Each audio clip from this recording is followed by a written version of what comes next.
금예수님, 네. 최근 의학 기술이 발전하면서 여러 가지 인간은 혜택을 보게 되었습니다. 수면과 관련해서 우리는 이제는 소위 말해 100세 시대라는 말을 이야기하기도 하고 여러 가지 건강 보조제라든지 건강 검진 등을 통해서 사전에 질병을 예방하기도 하고 그 뿌리를 또 수정할 수도 있는 여러 가지 좋은 혜택을 받게 된 것이죠. 그런데 이런 좋은 것들을 접하다 보면 몇 가지 의문이 생기기도 합니다. 특별히 우리 그리스도교인들은 죽음 이후에 구원을 바라는 사람들이고 하느님을 만나게 될 그 희망의 순간을 꿈꾸고 있죠. 그렇다면 우리가 수명 연장을 기대하는 것이 얼마나 바람직한 일인지, 혹은 어느 정도까지 우리가 건강을 챙기고 또 여러 가지 혜택을 받아야 할지 의문이 생기는 것도 사실입니다. 이것은 결국에는 치료와 관련된 부분도 있고 또 연명치료와 관련된 주제가 있기도 하고 또 더 나아가서 안락사와 관련된 부분이기도 합니다. 오늘부터 이어지는 몇 강의 동안 이 주제들을 함께 다루는 시간을 갖도록 하겠습니다. 특별히 오늘은 그리스도교에서 이야기하는 육체는 무엇인지, 그 육체관은 무엇인지 함께 살펴보겠습니다. 먼저 너무나 당연한 이야기이겠지만 우리의 생명은 하느님으로부터 주어진 것이기 때문에 이것을 보호하고 잘 가꾸는 것은 굉장히 중요한 일이다라고 할 수 있습니다.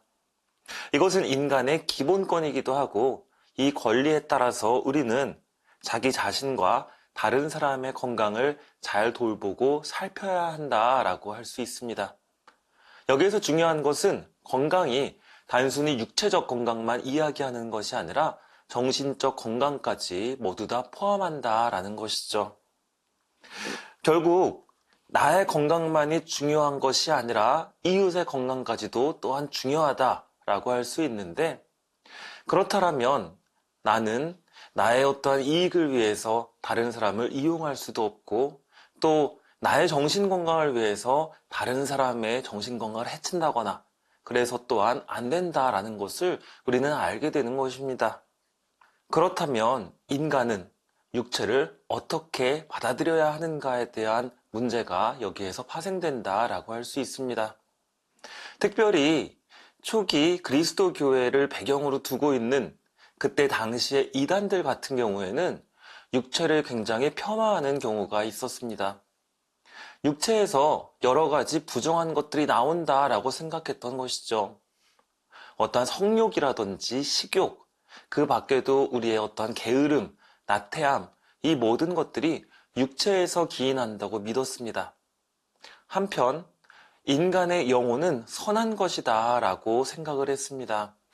하느님께로 다가가고자 하는 것, 그리고 하느님을 향해 있는 것.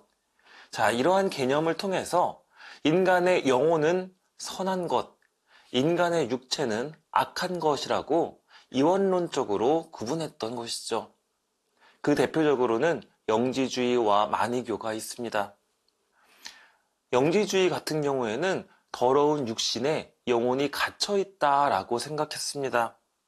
그래서 영혼을 육체와 물질 세계로부터 탈출시켜야 한다라고 생각했던 것이죠.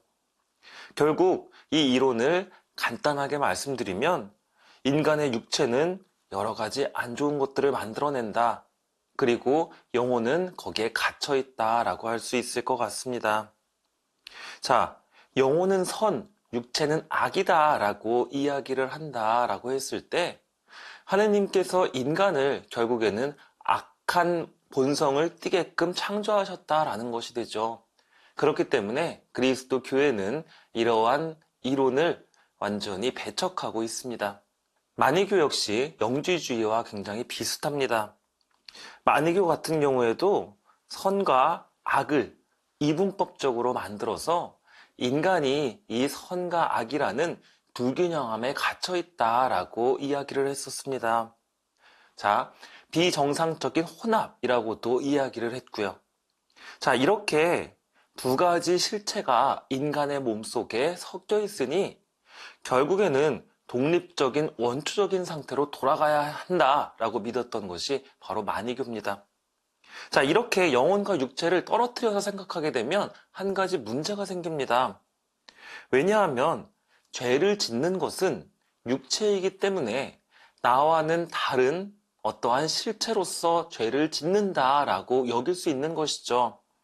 그래서 욕망에 따라서 내가 행동하는 것이 어떻게 보면 내가 아닌 나의 육체가 하는 것이니 나에게 책임을 돌리지 않고 자연스럽게 행할 수 있는 것이라고도 여겼던 것입니다. 죄를 지은 것은 내가 아닌 나의 육체 때문이기 때문에 결국에는 책임이 나에게서 덜어질 수 있다라는 핑계가 가능했던 것이죠. 그래서 아우구스티누스 성인은 마니교에 푹 빠져 있었던 시기를 회상하면서 이렇게 이야기합니다. 나는 죄를 짓는 자가 나 자신이 아니라 내 안에 있는 다른 어떤 성품이라고 생각했다. 이 생각은 나의 자만심을 부추겨 내가 어떤 죄도 짓지 않았다고 생각하게 했다. 그리고 내가 잘못을 저질렀을 때 그것을 고백하지 못하도록 했다.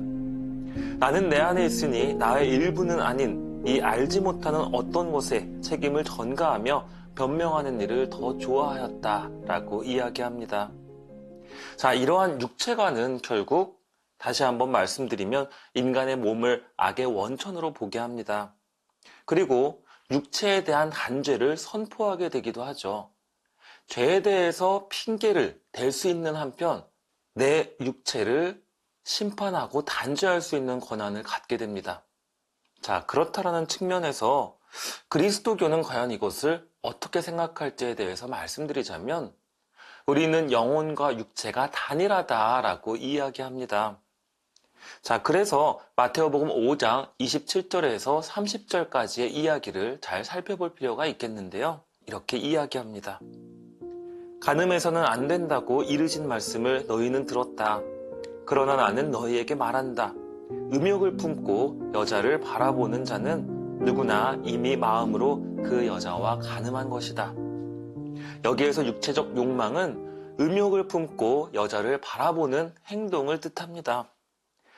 한편 마음의 욕망, 즉 영혼의 욕망은 마음으로 그 여자와 간음하는 것이다 라는 것을 알 수 있죠. 결국 인간의 육체와 영혼은 단일하게 연결되어 있어서 우리는 분명히 한 실체로서 행동한다라고 할 수 있습니다. 그래서 바오로 사도는 우리의 몸의 거룩함에 대해서 이렇게 이야기하죠. 여러분의 몸이 여러분 안에 계시는 성령의 성전임을 모릅니까? 그 성령을 여러분이 하느님에게서 받았고 또 여러분은 여러분 자신의 것이 아님을 모릅니까? 결국 그리스도교는 육체와 영혼의 단일함을 통해서 육체의 성화를 위해 하느님께 순종해야 한다라고 이야기합니다. 육체의 성화, 우리의 육체가 계속해서 거룩해져야 한다, 그것을 유지해야 한다라는 것이죠.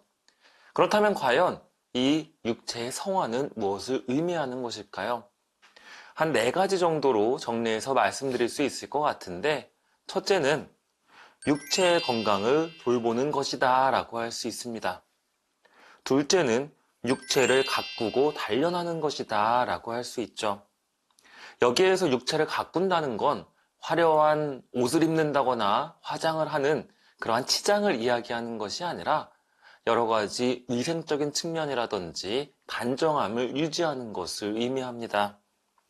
셋째로는 고통과 질병이 있을 경우 회복에 최선을 다하되 죽음에 이를 경우 하느님의 뜻을 겸손히 따르는 것을 의미합니다. 마지막 4번째로는 하느님의 영광을 위하여 자신의 체력을 바치는 것이다 라고 할 수 있습니다. 자, 그런데 여기에서 또 한 가지 의문이 제기됩니다. 육체의 성화에 대한 의무가 인간에게 있다면 수단과 방법을 가리지 않고 이것을 지키려 노력해야 하는가? 그렇다면 그 수많은 교회 역사 안에서의 순교자들은 어떻게 되는 것인가? 이것에 우리는 로마서 14장 8절을 주의 깊게 읽어볼 필요가 있습니다. 여기서 바오로 사도는 이렇게 이야기합니다. 우리는 살아도 주님을 위하여 살고 죽어도 주님을 위하여 죽습니다. 그러므로 우리는 살든지 죽든지 주님의 것입니다. 이것은 그리스도교 육체관에 있어서 매우 중요한 말씀이다 라고 할 수 있습니다. 생명을 최고의 가치로 간주할 것이 아니라 하느님과 이웃에게 봉사하기 위하여 바쳐야 하는 것이다 라는 것을 의미하기 때문이죠. 만약 생명에 대한 애착이 그리스도를 따르는 데에 장애가 된다면 우리는 우리의 생명을 미워해야 한다라고 요한복음 12장 25절은 이야기합니다. 결국 중요한 것은 우리의 육체가 단순히 나를 위한 것이 아니라 주님을 위한 것이 되어야 한다라는 것입니다. 이것은 결국 우리의 육체의 소중함을 더욱더 분명하게 드러내는 내용이다라고 할 수 있겠죠.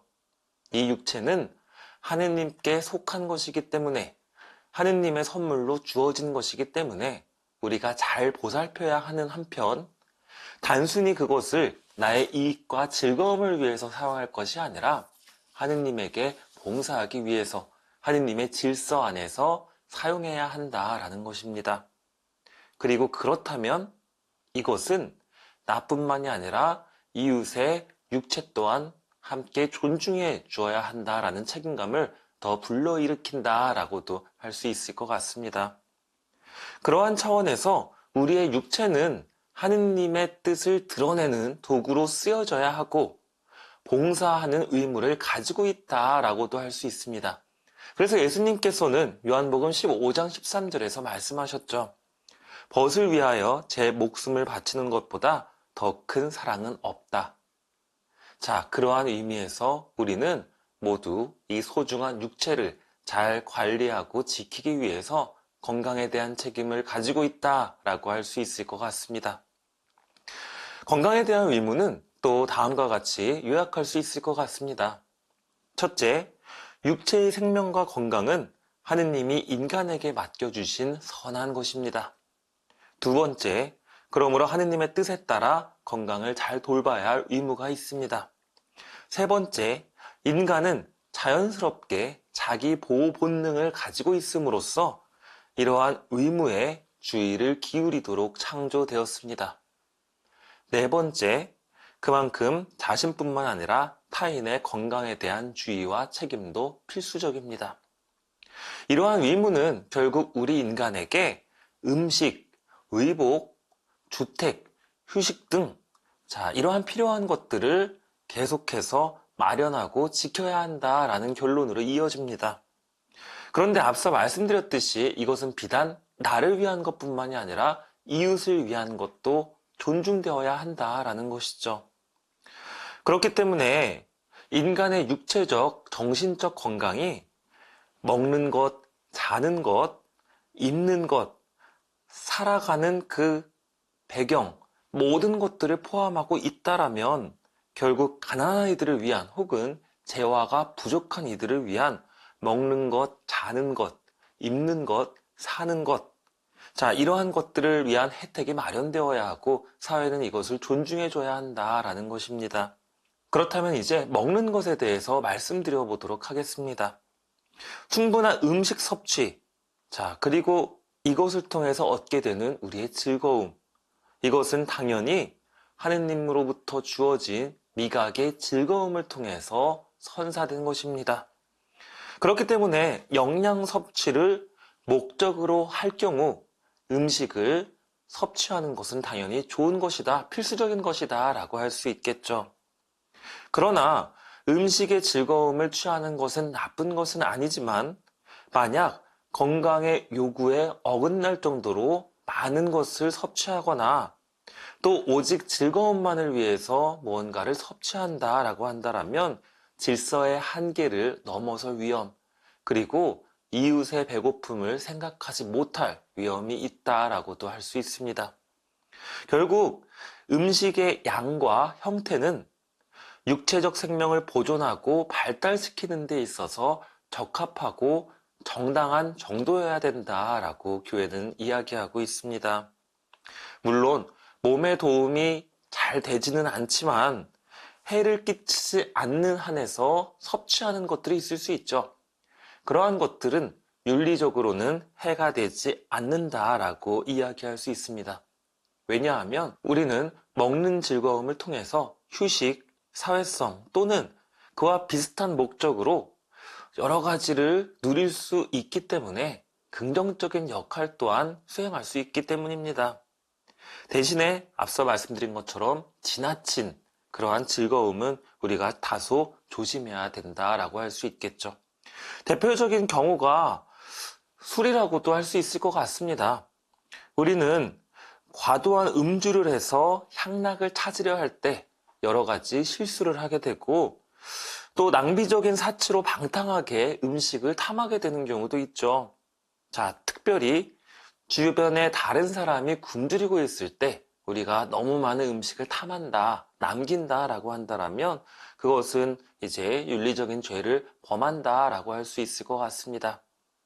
그렇기 때문에 교회는 제를 지키는 것, 즉 우리가 금요일에 금육을 하는 것과 같은 일종의 절제는 음식에 대한 욕망을 조절하는 데 도움이 된다라고 이야기하고 있습니다. 그렇다면 입고 자는 것에 대해서 말씀드리도록 하겠습니다. 앞서 말씀드렸지만 인간의 육체적, 정신적 건강에 영향을 미치는 중요한 요소, 우리가 입는 것, 그리고 자는 것이라 할 수 있겠죠. 이것은 인간의 가장 중요하면서도 기본적인 권리다라고도 할 수 있는데요. 두 가지 모두 기후에서부터 몸을 보호하기 위한 목적을 가지고 있습니다. 그렇기 때문에 입는 것과 자는 것은 그 기능에 걸맞아야 한다라고 교회는 이야기합니다. 한편 유행이나 허영심 때문에 입는 것을 소홀히 하거나 청결치 못하게 옷을 입는다거나 혹은 다른 사람의 가난을 생각하지 못하고 화려한 것을 우리가 추구하게 된다라고 한다면 건강에 우리가 영향을 받을 수도 있고 또한 역시나 이웃의 어려움을 느끼지 못하게 되는 우를 범할 수가 있습니다. 그렇기 때문에 특별히 주택난의 경우 우리가 관심을 기울여야 할 텐데요. 인간의 육체적, 정신적 건강에 굉장히 연관이 되어 있는 것이 이 주택과도 관련된 것들이죠. 그렇기 때문에 국가와 교회, 위정자들, 고용자들은 공동체가 함께 이 주택난을 해결할 수 있도록 협조해야 된다라고 사회교리는 이야기하고 있습니다. 자, 지금까지 먹는 것과 입는 것, 자는 것에 대해서 말씀을 드렸는데 우리 인간의 육체적인 건강은 단순히 이 세 가지가 충족된다고 해서 완성되지는 않습니다. 왜냐하면 정신적 건강에 영향을 미치는 또 다른 좋은 것들이 있을 수 있기 때문이죠. 그렇기 때문에 윤리신학은 인간의 취미생활 그리고 건강한 휴식에 대해서 이야기합니다. 먼저 휴식과 충분한 수면은 인간이 살아가는 데 있어서 자연 본성이 요구하는 굉장히 중요한 것이다 라고 할 수 있죠. 소모된 체력을 회복하기 위해서도 굉장히 중요하고 생리학적으로도 중요하다라고 할 수 있습니다. 그렇기 때문에 인간의 노동권과 관련해서 우리는 반드시 사람들이 충분한 휴식을 보상받을 수 있도록 마련해야 한다, 질서를 마련해야 한다라고 이야기할 수 있습니다. 한편 건강한 취미생활 역시 중요하다라고 할 수 있겠죠. 사람들과 어울리는 일, 예술에 몰두하고 감상하는 일, 자연을 명상하는 일, 그리고 스포츠 경기를 보고 또 직접 하면서 즐기는 일, 이 모두가 우리의 정신 건강과 육체 건강을 위해서 필수적인 것이다 라고 할 수 있습니다. 단체 스포츠의 경우에는 연대성이라든지 협동심을 키워주기도 하고 또 정직한 경쟁심, 자, 이러한 것들을 이제 우리에게 제공한다라고 할 수 있습니다. 규칙에 대한 복종이라든지 타인에 대한 존중감, 이 모든 것들도 여기에서 비롯되는 좋은 것들이다라고 할 수 있죠. 그러나 여기에도 균형이 요구된다라고 할 수 있습니다. 지나치게 이러한 활동에 집착해서 몸을 망가뜨리게 되는 경우도 있고 과도한 승부욕으로 다른 사람에게 상처를 주게 되는 경우 운동을 너무 잘하고 싶어서 어떤 약물을 또 사용하게 되는 경우, 스포츠를 보는 데 있어서 상대방을 조롱하고 비웃게 되는 경우, 이 모든 것들이 균형이 올바로 자리 잡히지 않은 대표적인 예다라고 할 수 있습니다. 마지막으로 윤리신학은 쾌락에 대해서 이야기를 합니다. 결국 쾌락에 대한 경계가 우리의 육체를 보존하는 데 있어서 아주 큰 도움이 된다라고 할 수 있는 것이죠. 앞서 언급하긴 했지만 술에 대해서 다시 한번 말씀드리도록 하겠습니다. 성경을 보면 술에 대한 양면적인 구절들이 있습니다.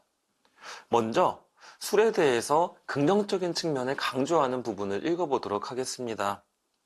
바오로 사도가 디모데오 전서 5장 23절에서 이렇게 이야기를 하죠. 이제는 물만 마시지 말고 그대의 의장이나 잦은 병을 생각하여 포도주도 좀 마시십시오. 또한 집에서는 31장 27절에서 28절 사이에서 이렇게 이야기합니다. 술은 알맞게 마시면 사람들에게 생기를 준다. 술 없는 인생이란 도대체 무엇인가? 술은 처음부터 흥을 위해 창조되었다. 제때의 술을 절제 있게 마시는 사람은 마음이 즐거워지고 기분이 유쾌해진다. 자, 이러한 구절들을 보면 술을 좀 마음껏 편하게 즐기고 마셔도 되겠다라고 생각하실지 모르겠습니다. 하지만 그런 생각은 당연히 하시면 안 되겠죠. 이러한 구절들은 어디까지나 적당히 몸을 해치지 않는 한에서의 질서 있고 건강한 음주를 이야기하는 것이기 때문입니다. 그래서 집회서 31장 29절에서 30절은 이렇게 이야기합니다. 술을 지나치게 마신 자는 기분이 상하고 흥분하여 남들과 싸우게 된다. 만취는 미련한 자의 화를 돋우어 넘어뜨리고 기운을 떨어뜨려 그에게 상처를 입힌다. 결국 이 모든 것을 요약하자면 우리는 무언가를 행할 때 이것이 나에게 얼만큼 도움이 되는지, 쾌락적인 것에 의존해서 몸을 혹시 망치고 있지는 않은지 돌이켜봐야 한다라는 겁니다. 예를 들면 기호식품 같은 것들도 있죠. 술, 커피, 차, 콜라와 같은 것들은 건강을 쉽게 해칠 수 있고 중독될 수 있기 때문에 음식 절제보다 더 큰 의무를 요구한다라고 할 수 있을 것 같습니다. 네, 오늘은 인간의 육체와 건강에 대해서 살펴보았습니다. 그렇다면 오늘 강의를 마무리하면서 몇 가지 질문을 드리고 싶습니다. 과연 여러분들은 내 육체를, 내 몸을 어떻게 생각하시는지요? 즐거움에 의존해서 건강을 해치고 있지는 않은지요? 다른 사람의 건강과 복지에 대해서 무관심하지는 않았는지요? 하느님께서 주신 소중한 선물인 내 육체를 소중하게 여기고 계셔야 한다라는 것, 그것을 다시 한번 말씀드리면서 건강한 취미생활과 함께 휴식과 함께 또 오늘 하루도 행복하게 살아가시길 바랍니다. 감사합니다.